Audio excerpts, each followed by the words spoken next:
So good evening, AP Poston. Good evening, Dr. Thurston. I'm so excited to be with you all. This is our first time kicking off a virtual parent meeting to help our academic center parents prepare for remote learning. And so I'm happy to be with you. I've been with AP Poston all day, so I'm happy to be back with her. Yes. And thank Welcome you back. thank you. Good evening, everyone. So Good good evening. We do have parents that are logging on, and so we will give parents about one more minute to log in, and then we're going to go ahead and we're going to kick off this session. Perfect.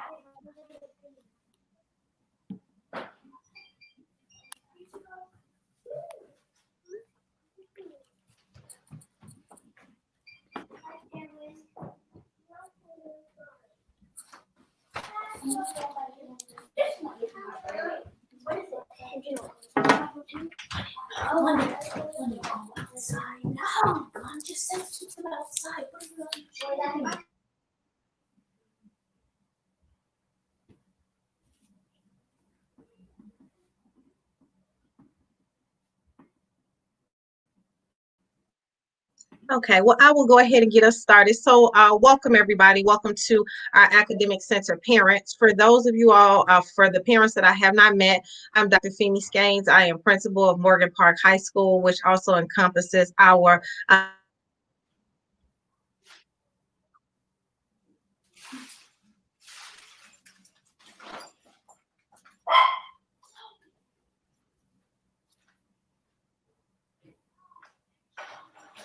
to participate in our advisory council. We meet once a month, and we do all kind of sessions that are just really fun and really exciting for our parents. And so most of you all will actually work hand in hand with our amazing assistant principal, AP Poston, who's on with us tonight. So I'll let her give a few words, and then we're going to turn it over to Dr. Andrea Brown-Thirston, who is our workshop facilitator tonight.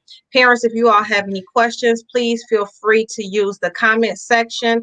AP Poston and I will be on. We will be monitoring the chat, and our goal is to make sure that all of our parents feel ready and feel prepared to help their children be successful doing remote learning. So if you all have any questions, please feel free to use the chat feature. AP Poston?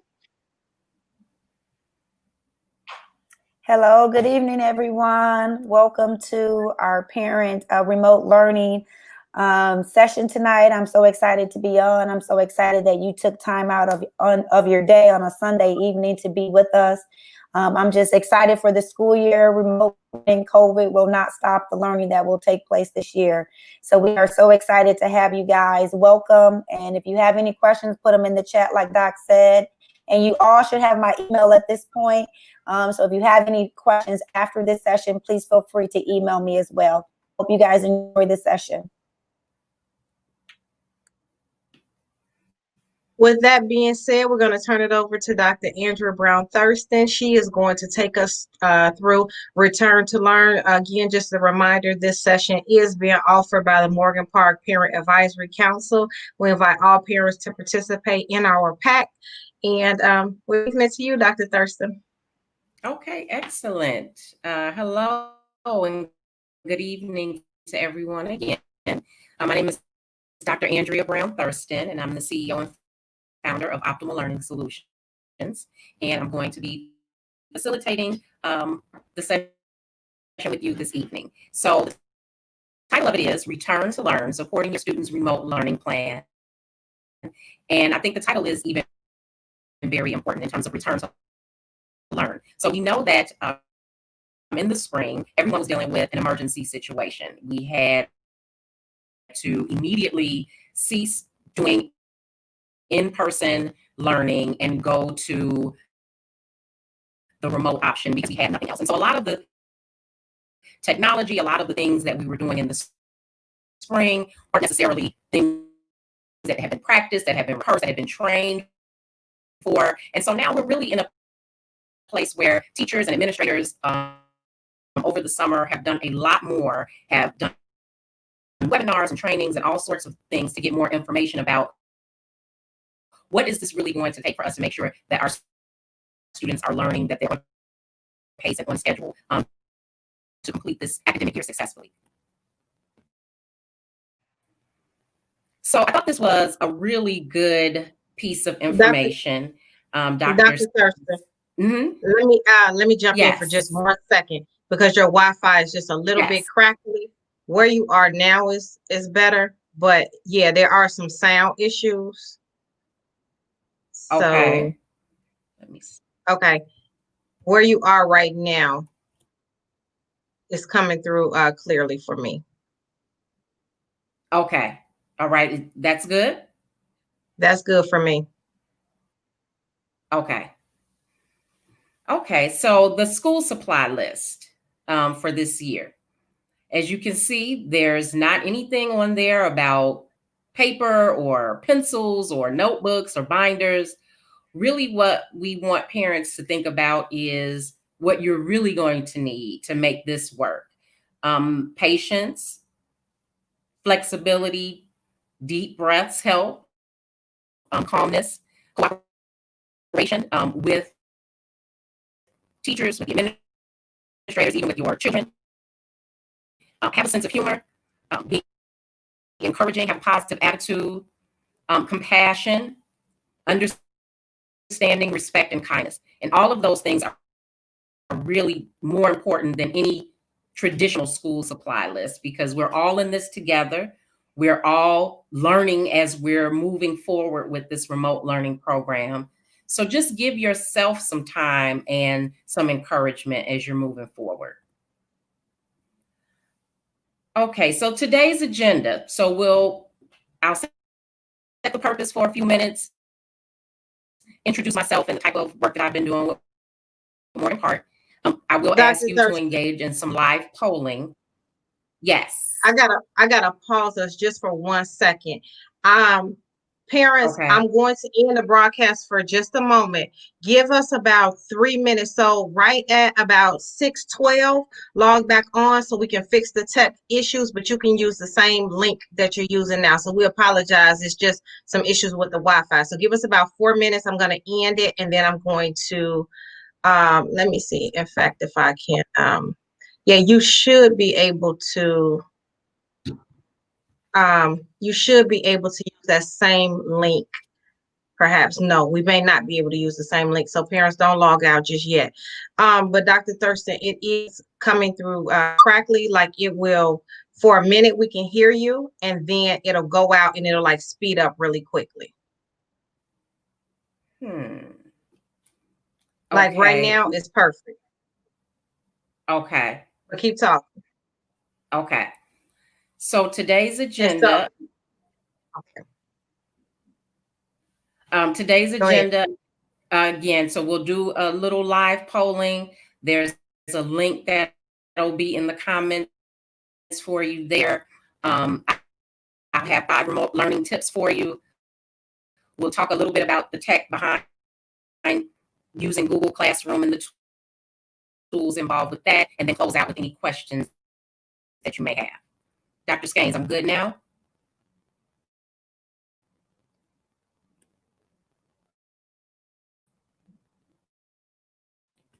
So what we're going to do is I'm going to, let's do this, Dr. Thurston, while you fix your Wi-Fi. Share it. Go ahead, share the presentation with me. I'm going to pick up, and then you can chime back in. So I'll still keep going through the modules. So go ahead and share it with me to my, just share it to my Gmail. Can you share it? Yep, I can. Okay. And then I'll log out and come back on. Okay, perfect. So parents, we are going to, we're fixing the, and while Dr. Thurston is logging on, this is one of the things that we're actually talking to teachers about this week, and it's one of the things that we want to talk to parents about. Like, we do have to be prepared to for any issues with anything with the technology. We know that that's a very real possibility for us this week, and so some things that we would ask for you to consider. We ask for you to consider what your child can do if the technology goes out. So for example, I know that most of our students will be on Chromebooks or they'll be on laptops, but if it's possible, if they have their phone available, this is a good time for them to learn how to use their phone as a backup system. So if something is happening with the Wi-Fi with the Chromebook, then you want them to be able to also, continue with the learning. Or if something happens where maybe the Wi-Fi goes out at home completely, I mean, these things happen, and these are things that we couldn't possibly plan for. Then I would say let's, go back old school and make sure that they utilize a buddy system. And so, is there somebody in the class that they can contact? And so, some of the other things that you all will want to know is that all of our students will be accessing all of the Google Meet links directly from Google Classroom. And so to help you understand that better, just think about a classroom with 30 desks, except it is hosted in Google Classroom. All of the assignments will be kept there. And at the very top in their Google Classroom, there'll be something that says Google Meet. So parents, what you want to know about Google Meet is that it is pretty much like Zoom. And so it's the platform that teachers will use to engage with students face to face. So again, we're going to start off with Google Classroom, and then we are going to, from Google Classroom, they're going to log into Google Meet. Now, it's quite possible that some of our teachers, they may have them log on, they may have them go ahead and get started. And then once they get started, then they'll, the teachers might have them, like they may be on for 25, 30 minutes, and the teachers may have them log off to finish an assignment. Our our classes are right now going to start promptly at 8 o'clock. Students will still have an 8-period day, the same way that they have in traditional school, but we're going to give them a 10-minute break in between each of their classes. So for example, the first class is 8 to 8:40, and then they will get a 10-minute break, and then their second period kicks off right at 8:50. They will still also get a 40-minute lunch, which is pretty much like a 50-minute lunch if you also include the 10-minute break. Because they're in the academic center, then you got to think that their lunch is going to happen pretty early in the morning, because it actually probably will happen somewhere around 9:30. And so, tell them to go ahead, have something prepped up, ready to eat. And I would also suggest, because my academic center babies do eat early, to kind of have some snacks ready and available, so that they can use those 10-minute breaks to snack. And so again, I'm going to pick up where Dr. Thurston left off. And so we are going to keep going. And so I was talking about the school supply list, having patience, cooperation, having some compassion. And so I'm going to skip her live polling, which I don't know if we'll have time to get to that. But for you to really understand what remote learning is, it's basically when teachers and students move from in-person class to a temporary online space. It's not quite exactly like online learning. One of the things with online learning is that many times online learning does not have a live session. Remember that our teachers will actually still be teaching live.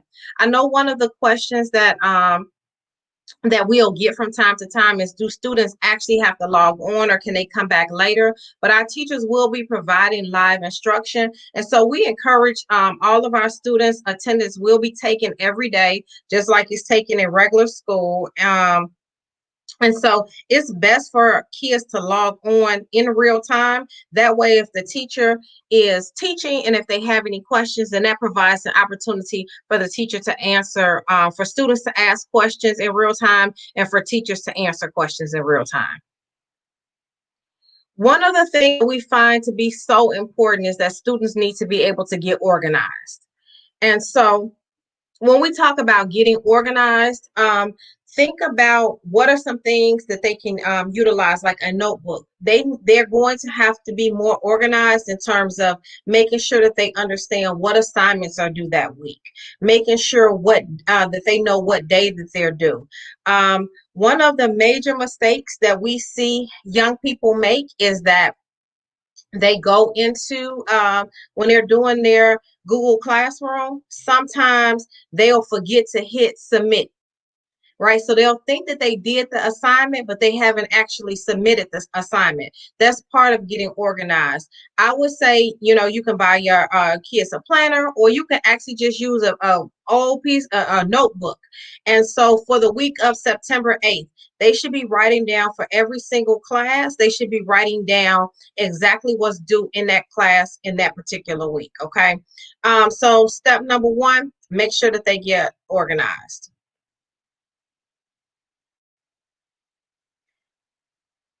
Step number two, what we're dealing with right now, test out your technology.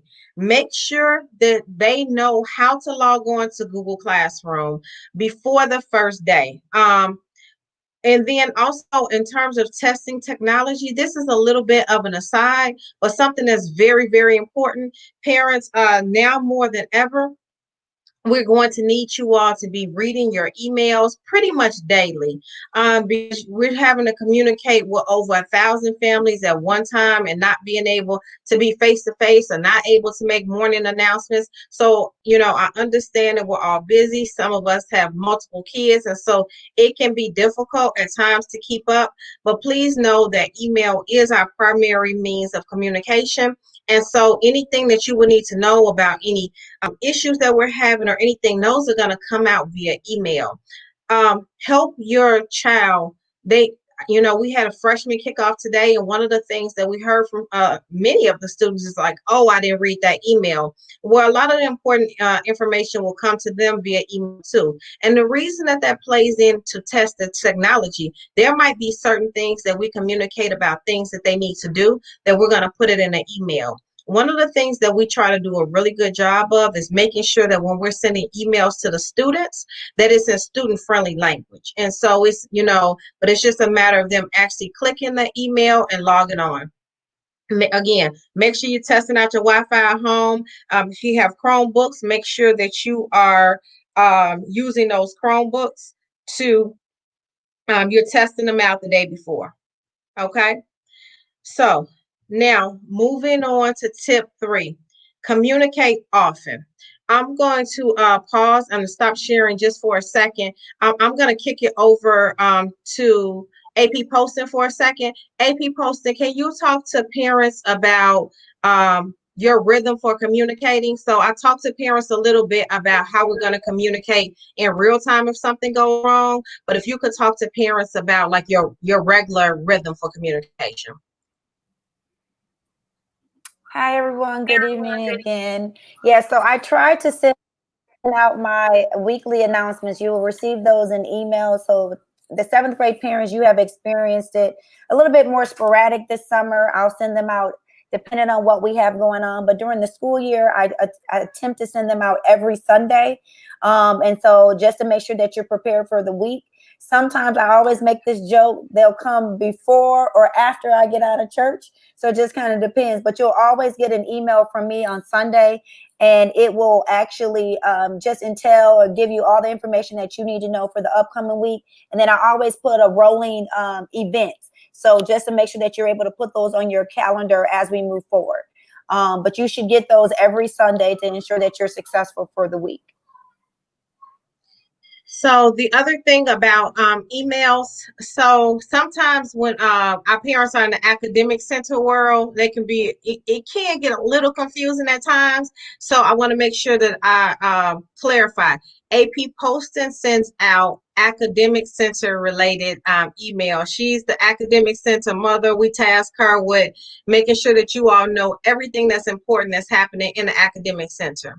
You all will also get you all will also get a weekly email. It will either come from me or it will come from somebody named Charlotta McDonald. And so those are the school-wide emails that go out to every single family. And so those things, some of them will pertain to the academic center. Some of them will pertain to things that are going on in the high school.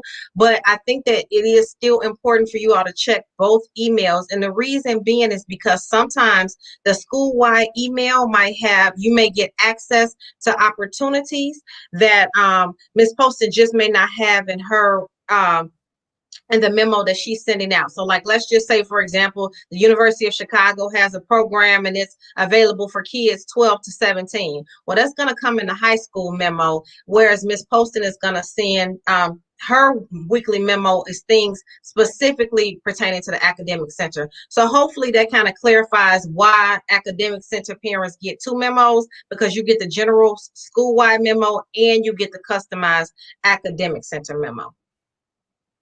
Dr. Thurston, you ready to kick us back in? I hope so. Can you hear me pretty Okay, well? it looks like, yeah, we were doing test your tech. I mean, so we did tip 1, we did tip 2, we did tip 3. Guys, if you all haven't noticed, Dr. Thurston and I have been working together for a really long time. So a lot of times I can just read her brain. We did talk a lot about what we wanted to offer in this session. So Dr. Thurston, go ahead and start sharing your screen. Parents, if you all have any questions, continue to use the chat feature. We'll make sure that we're monitoring those as well.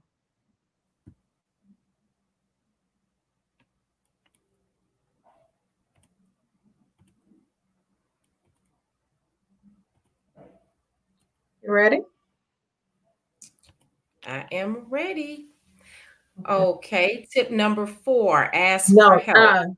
you're not sharing your screen yet. It's on the bottom.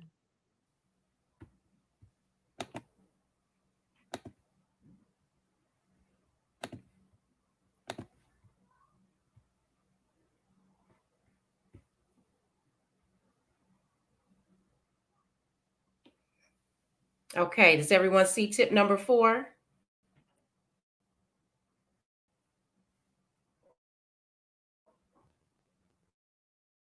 Ask for help.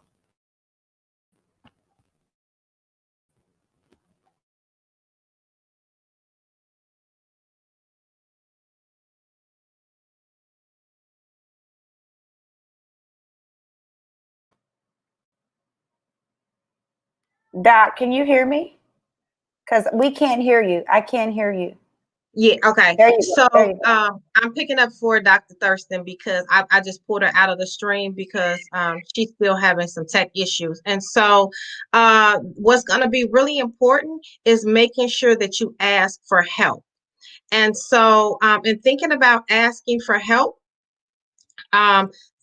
again, that is why we want our students to log on to make sure that they are with teachers in real time. So some of the other systems, it is best if students have questions, it's better to use the regular email instead of using the class, because Google Classroom has a system where they can send messages. But if I'm honest with you all, sometimes those can just get lost, right? Teachers can, because they're trying to monitor their emails and they're also trying to monitor their Google Classroom messages. And so we are saying make sure that they are advocating for themselves. If the teacher assigns something and it does not make sense, then we're saying go ahead and ask for help. If they don't want to ask in front of everybody, then send that teacher an email and they are more than happy to answer those questions for them. Okay, so again, we're gonna keep it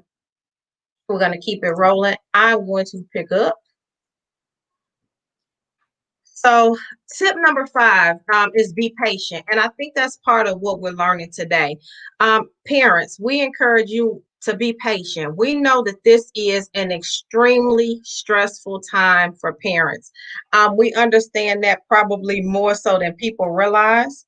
That it's so important for parents to be patient with yourself in this process. And the reason that I'm saying that is because we've never had to, first of all, our kids have never gone to school in a pandemic before, right? So, we don't really know what it's like to have to do this. When we did it in the spring, if we're honest, it was like trial and error. We were, building the plane as we were flying it. We've had some time over the summer. We've had time to think. We've had time to plan. We've had professional development time with our teachers. But, this is new for them. A lot of teachers are having to learn a lot of new technology. So we're asking parents, give yourself some kindness, give yourself some grace. let me be honest, my academic center parents are one of the things that I know. You have high achieving young people. And so high achieving young people sometimes have parents that are high achieving. Okay, I'm being nice. Because really what we have for sometimes our academic center parents, you're really, really worried. Our seventh grade parents, you're worried because you're like, they're going to need this to get into high school. They got to get all A's. They got to go to Harvard. They do have to go to Harvard. They're just not going tomorrow. Okay. So be patient with yourself. Let them use those 10-minute breaks. Okay. Like if you're home with them, don't drill them and grill them during a 10-minute break. Let their brains rest. And then they can come back and you all can talk about school after school. The young people have to be patient. So let them be, let them know like, hey, your teachers are learning. And so it's okay if we don't all have everything figured out on day one. And then again, about the communication, if it's something that you're having a problem with, that's what AP posting is here for. If you have any questions, if something doesn't seem right, be patient. She's going to get back to you. She is phenomenal at getting back to parents and answering all of the questions. And so let's talk a little bit about the questions about technology. I'm not going to show Dr. Thurston's video, but I am going to say this. All of our young people, again, I talked about Google Classroom. When we talk about organization, you have to think about the fact that there are going to be 7 different Google Classrooms that they're going to be expected to manage. Okay. Our 7th grade students, this can feel extremely overwhelming because they're going from an elementary school where it's just maybe they have 1, 2, 3 teachers to now having 7 different teachers with 7 different expectations. So making sure that they understand how to get in the Google Classroom. Right now, they cannot get into Google Classroom, but what's going to happen when student schedules become available, which they should actually be available sometime this week, kids will start being able to log on to Google Classroom sometime by hopefully before the first day of school. In all transparency, when we talk about checking the technology, one of the issues, honestly, is a programming issue. And so some things that should have gotten automatically generated didn't get automatically generated. And so our programming team is working behind the scenes to like manually enter all of these student programs. So we still do anticipate that they should be ready on Wednesday. Going back to that email, parents, check your email. I got to pop this up. I think that's important. And so check your emails because you're going to get your student schedule. And what it's going to say is that like this is, student XYZ. This is their first period. This is their teacher. And it's also going to say their Google Classroom code. And it's going to include the time that they meet, okay? So unlike the first day of school, when we give them a little piece of paper and they try to roam the building and figure it out, they're still probably going to be just as lost, except they're going to be lost in the virtual world. That way, you want to have your email again. It's going to say their name. It's going to say who their first period teacher is, what that first period class is, the time that first period meets, and it's going to have the Google Classroom code, okay? So checking the technology is so important. Google Classroom is going to be the end all be all. And so there are a lot of benefits to remote learning. We know that this is not the ideal way to do school, but we are going to say in all transparency that this is how we are doing school, and that we expect that students will engage fully. That means that they are logging on to Google Classroom, clicking those Google Meets for every single session, every single day. We're trying to be flexible. One of the things that we're going to be doing a little bit differently this school year is on Wednesdays, it's going to be a little bit of a break kind of day. And So on Wednesdays, our students are really going to be doing more current events, right? So instead of their traditional band class or instead of traditional Spanish class, the teacher will be engaging in some type of current event article, a podcast, a video. We are a wall-to-wall IB school. We want to teach our students how to be global thinkers. And so we will be using those Wednesdays to help develop their writing skills and to help engage them in some current events that's happening. And so, those are your big picture things. So again, I'm gonna go through them really, really quick again, and I'm gonna drop these tips in. I apologize for the technology issue, but such is life when everybody is doing this at one time. So remember, our tip number one was get organized. Another thing that I failed to mention, but I would say for getting organized is you may want to get some type of crate, a milk crate, a paper box or something. Keep all of their school materials in one place. 12, 13, and 14-year-olds are unorganized if it was a regular school day. So we certainly anticipate that they could be unorganized in a virtual setting. Little siblings took their things. When class is over, keep all of their materials in one place. So get organized. Test the technology. Communicate often. Ask for help, and then be patient. So what we are going to do now, AP Poston and I are on. We both can hear you. We are just going to ask parents some of those questions that you have about remote learning. Start posting them right here, and she and I will make sure we get all of those answered in real time. Doc, I just wanted to jump in real quick just to say that 8th grade parents should be very familiar with Google Classroom. We used it in the spring. Most of the 8th graders were using it prior to us going out on COVID last year. So every 8th grader should be very familiar with logging into their classrooms. 7th grade parents, I kind of modeled Google Classroom this summer with the Mustang meetup. And that's why I was very, avid, making sure that they were logging into Google Classroom. I posted assignments like their virtual locker, the link for the math placement exam. All that was done through Google Classroom on purpose so that students can understand how to go in and accept the invitation, how to join a class, and how to actually then submit homework. And so I just wanted to make sure that parents understood that that's why Google Classroom was used. I also just want to say, when Dr. talked about staying organized, I highly recommend that you buy your scholars a planner, something that they can write down their homework assignments every day, just so that they can kind of keep track, because some of the assignments may be given on a Monday's class, but they may not have to turn it in that day, maybe due on Friday, so that they kind of keep track of when was my homework assignment assigned and when is it actually due. And I found that to be very, very helpful. So I just wanted to put that out there. And then my last tip is, when your scholar says that they've submitted the homework, have them pull it up and make sure that it's actually completed in its entirety. Sometimes the scholars would actually submit the homework and they thinking that they've submitted it, and they may have missed one portion. So for me, when I was doing it through Google Classroom last year, my 8th graders know I was doing the PE class. So I would give them feedback to let them know, hey, you missed this portion. So just make sure that you tell your scholars to make sure that they're going through the entire assignment and that they completed it in its entirety before they actually submit it. So we have another good question from Ms. Warren. So Ms. Warren asks, will you cover the adjustments to the learning methods today, such as PE, gym, music? So I'll talk a little bit about our learning modalities.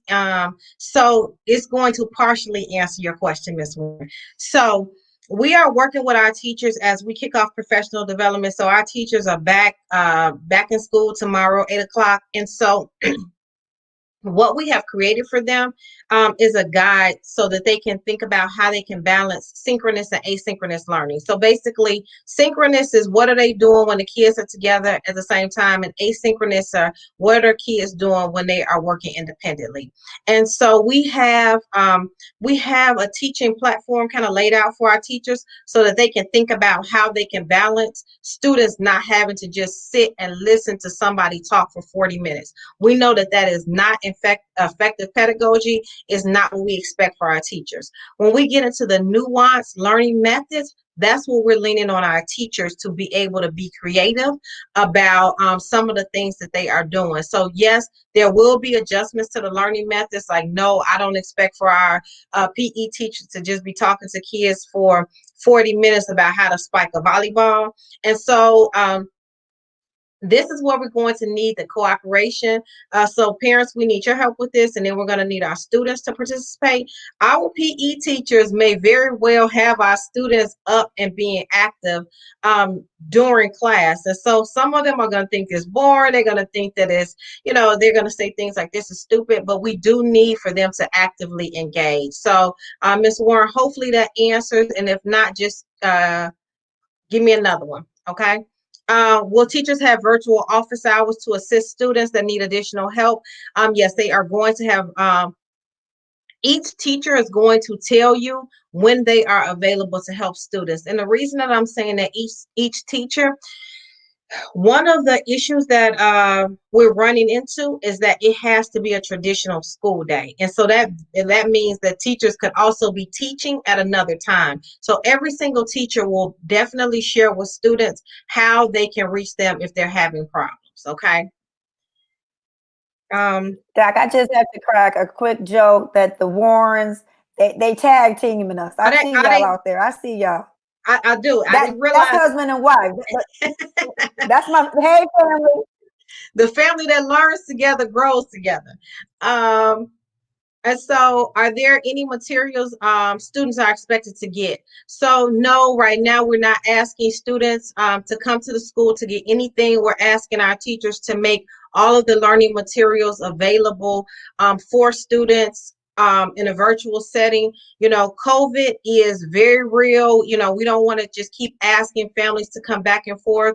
Yes, I do encourage families to get a calculator, but any books, any workbooks, know that at this point they will not need to come to school. Will they have every class every day? Yes, they are going to every class every day, 40 minutes with a 10-minute break in between. My daughter has an iPad instead of a Chromebook. Yes, tablets are okay. I think Chromebooks are better. This is a good one. Thank you, Ms. Bradley. How is attendance being handled? Students will be expected to show their face when the teacher takes attendance. Okay, so they're going to have to, so get up and comb your hair and do something with yourself because we're going to expect for you to turn that camera on for the teacher to take attendance, and teachers are going to take attendance in the beginning of class and the end of class, and attendance will also be submitted in Aspen the way that we've always done it. For our 7th grade parents, here's a big difference between 6th grade in elementary school and 7th grade in high school. Attendance is taken for 7 class periods. So they could be present for one and absent for the other. And that will show in parent portal. Well, it's not parent portal anymore. In the Aspen portal in the parent section. So make sure, you shouldn't see that your kid was present for 6 classes and not present for the 7th one. Okay, so thank you for calling that question out, Ms. Bradley. Yes, Miss Poston is wonderful. Sometimes the kids don't even realize I'm the principal.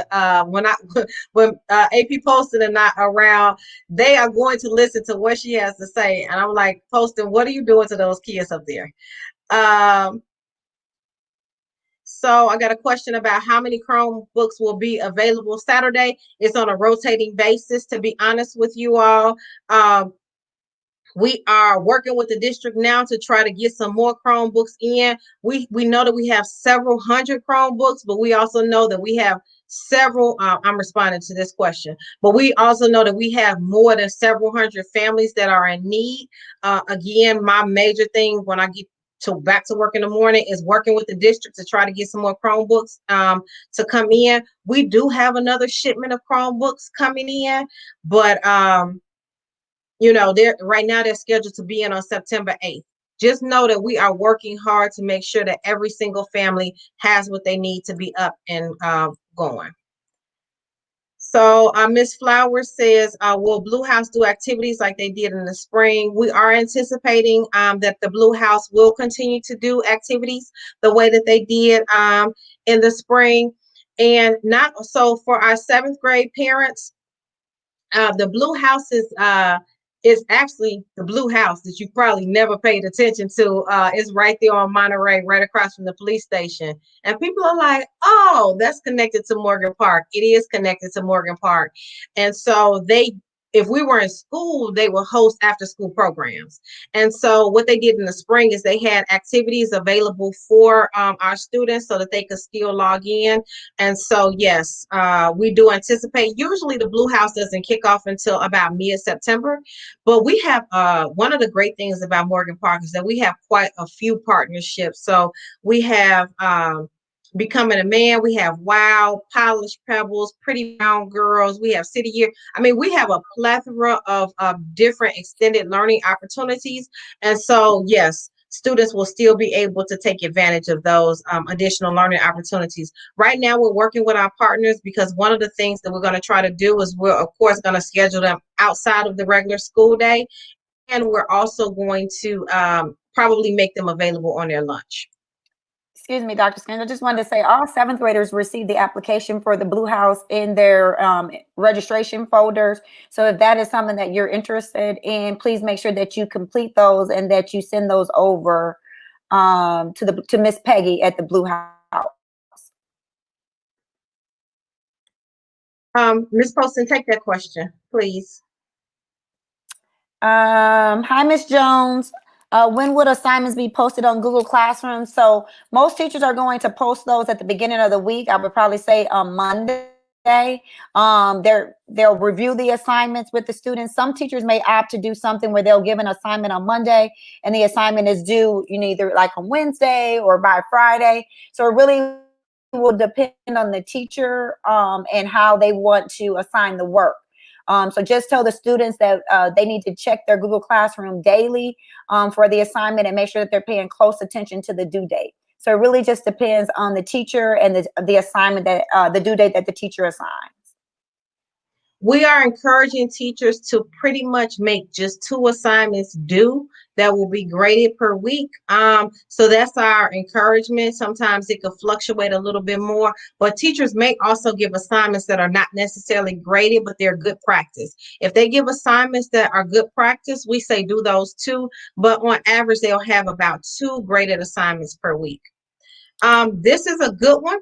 Are kids still able to do sports? So high school sports, yes. But right now, the academic center sports are falling under the elementary sports association. And so, Ms. Poston, have you gotten a word about what we're doing elementary yet? No, we haven't. CPS has not given that guidance yet, but keep your fingers crossed. We're going to keep believing that they're just postponed, just like high school sports, and we'll be able to pick up in the winter. And so once I do know for sure, I will definitely put that in one of the communications. So I have another question about fees. Will a student still receive a yearbook and newspapers, which is why those fees still apply? The answer is yes. We're trying to, again, as I've told people, I didn't learn how to become a principal in a pandemic at the same time. So a lot of this is, we're trying to figure it out. But yes, we are still going to have a yearbook. I've been talking to Mr. Majeski about how we're going to get pictures, but we are still going to have a yearbook. And yes, we're actually still going to have a newspaper too. We have journalism classes and the kids have assignments. So our students actually produce our newspaper and the newspaper is still going to print. So yes, that's why those fees still apply. So thank you for that question, Ms. Jackson. Ms. Poston? Yes, we will. Hi, Ms. Sims. Yes, 8th graders parents will have a virtual orientation. I'm just waiting because I'm still waiting on some CPS guidance regarding, commencement, if we can actually even take a 8th grade trip this year, if we can actually have our luncheon, and if so just waiting to get some guidance from CPS. And once I actually receive that, then I will definitely schedule an orientation. It's not an orientation, it'll be a parent meeting. You'll have 4 quarterly parent meetings with me virtually if we're not back in school. just so that you can understand the layout of the land and what does it look like from start to finish. But as soon as I get that information, I promise we'll be in contact. You will be tired of me contacting you regarding 8th grade activities, believe me. So Ms. Sims, you say you want it, just be careful, because when it happens, it's gonna happen. But yes, I will definitely get back to you soon. Just stay tuned on those. So another question Ms. Flowers is asking, will teachers communicate with each other to manage the students' workload? So the communication is really 2 assignments a week. And so that's pretty much what the workload looks like.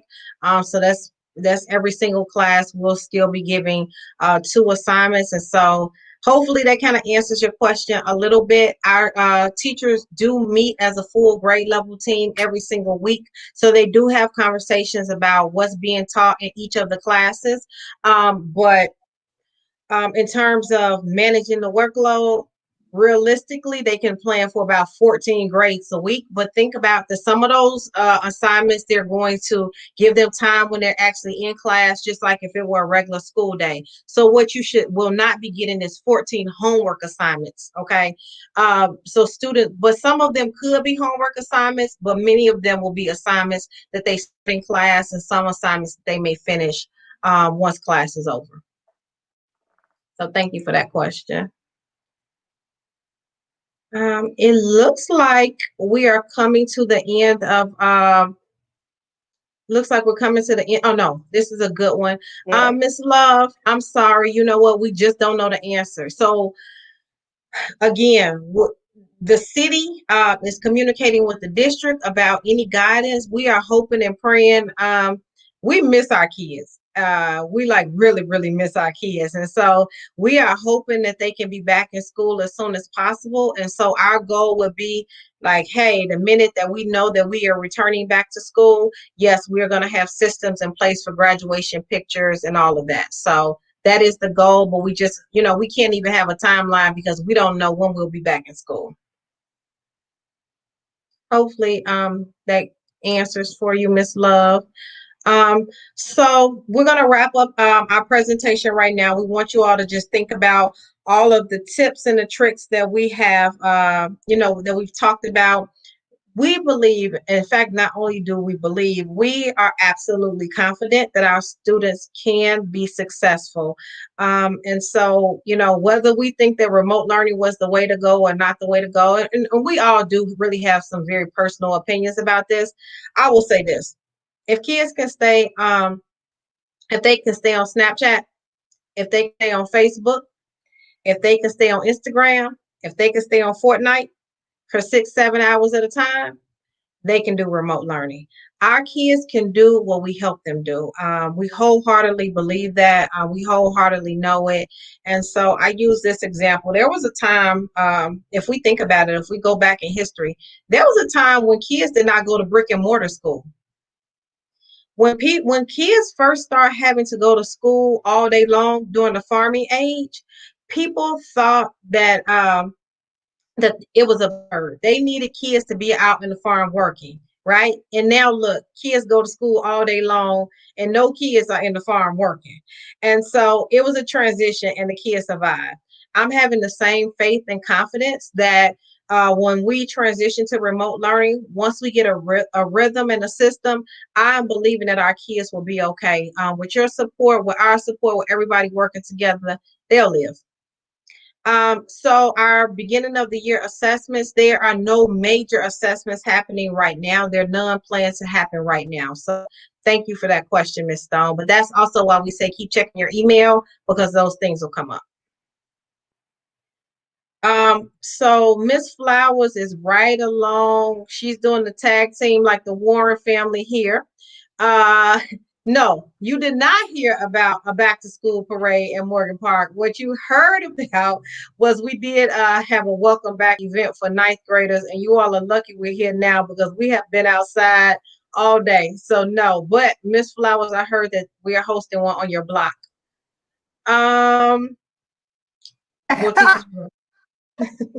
Yeah, so Miss McNeil, they will definitely be scaffolding the learning from last year, but we will not spend a whole lot of time in review, but they will transition from where we know the kids left off from last year to this year.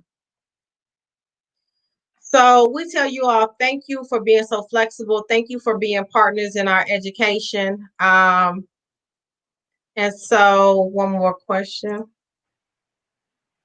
No, we don't know about selective enrollment just yet. And so that's a good question for our actually our 8th grade parents, but Mrs. Poston will definitely keep you updated about the selective enrollment process.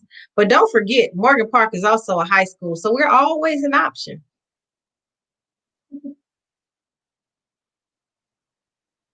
Same thing.